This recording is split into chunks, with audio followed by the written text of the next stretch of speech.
بسم اللہ الرحمن الرحیم نحمده ونصلی علی رسولہ الکریم اما بعد۔ اللہ تعالیٰ نے انسان کے مسائل کا حل کامل نماز میں رکھا ہے۔ نماز کامل جب ہوگی جب کہ طہارت کامل ہو، وضو صحیح ہو، اور وضو کامل جب ہوگا جب کہ استنجا صحیح ہو۔ عام طور پر لوگ استنجے میں دو بد احتیاطیاں کرتے ہیں، میں ان کی طرف آپ کی توجہ چاہتا ہوں۔ نمبر ایک، استنجے میں پیشاب کی چھینٹوں سے نہیں بچا جاتا۔ جلدی میں چلے گئے اور یک دم بیٹھ گئے، اب اس میں پیشاب کی چھینٹیں جسم پر لگیں، کپڑوں پر لگیں۔ خصوصاً ایسے لوگ جو کھڑے ہو کر پیشاب کرتے ہیں وہ تو ان چھینٹوں سے بچ سکتے ہی نہیں۔ حالانکہ امام الانبیاء صلی اللہ علیہ وسلم نے کتنی سخت تنبیہ فرمائی ہے۔ آپ نے ارشاد فرمایا، استنزہوا عن البول فإن عامۃ عذاب القبر منہ۔ پیشاب سے بچو اس لیے کہ عام طور پر عذاب قبر اسی بنیاد پہ ہوتا ہے۔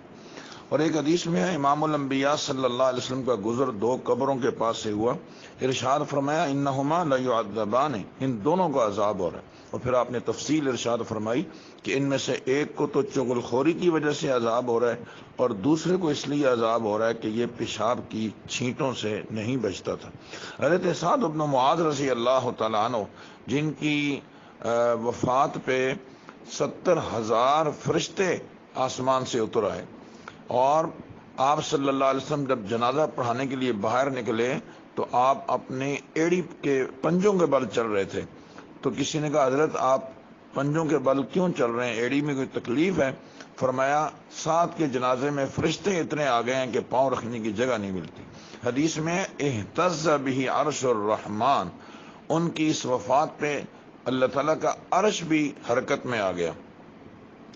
مگر جب قبر میں رکھا گیا تو قبر نے انہیں تھوڑی دیر کے لیے دبوچ لیا، ضغطہ قبر کا حادثہ پیش آ گیا۔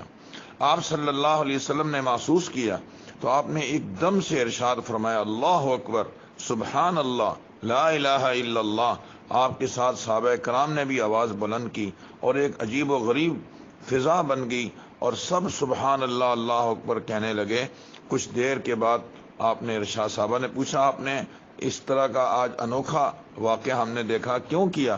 فرمایا، حضرت سعد کو قبر نے دبوچ لیا تھا، پیشاب کی چھینٹوں میں کبھی کبھی بد احتیاطی ہو جاتی تھی کہ جانور یہ چلاتے تھے تو جانوروں کا پیشاب جو ہے وہ کہیں کبھی لگ جاتا تھا، اس وجہ سے یہ حادثہ پیش آیا۔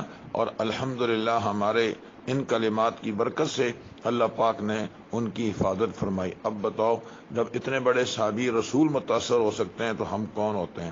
تو ایک تو پیشاب کی چھینٹوں سے بچنا ہے اور پوری تسلی کرنی ہے بیٹھنے سے پہلے اور پیشاب کرنے سے پہلے کہ کہیں چھینٹیں میرے جسم پر یا کپڑوں پر تو نہیں لگیں گی۔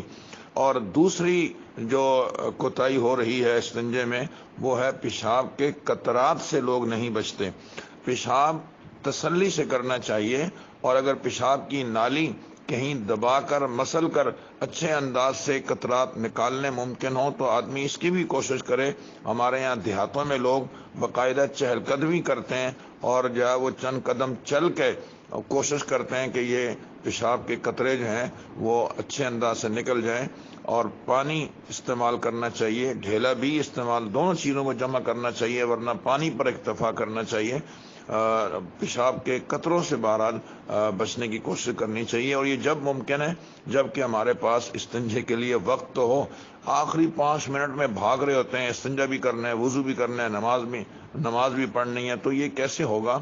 ایسے لوگ جو خصوصاً قطرات کی بیماری میں مبتلا ہیں، انہیں چاہیے کہ وہ آدھا گھنٹہ 20 منٹ پہلے جو ہے وہ طہارت کا اہتمام کریں۔ اگر ہم چاہتے ہیں کہ ہماری نمازیں جاندار بن جائیں سو ہمیں چاہیے کہ ہم اپنے وضو کو جاندار بنائیں، اور اگر ہم چاہتے ہیں کہ وضو جاندار بن جائے تو اس سے پہلے استنجے کو صحیح کرنا چاہیے، اور استنجے میں یہ جو 2 کوتاہیاں بتلائی گئی ہیں ان کے ازالے کی کوشش کرنی چاہیے۔ اللہ تعالی ہمیں عمل کی توفیق عطا فرمائے۔ السلام علیکم ورحمۃ اللہ۔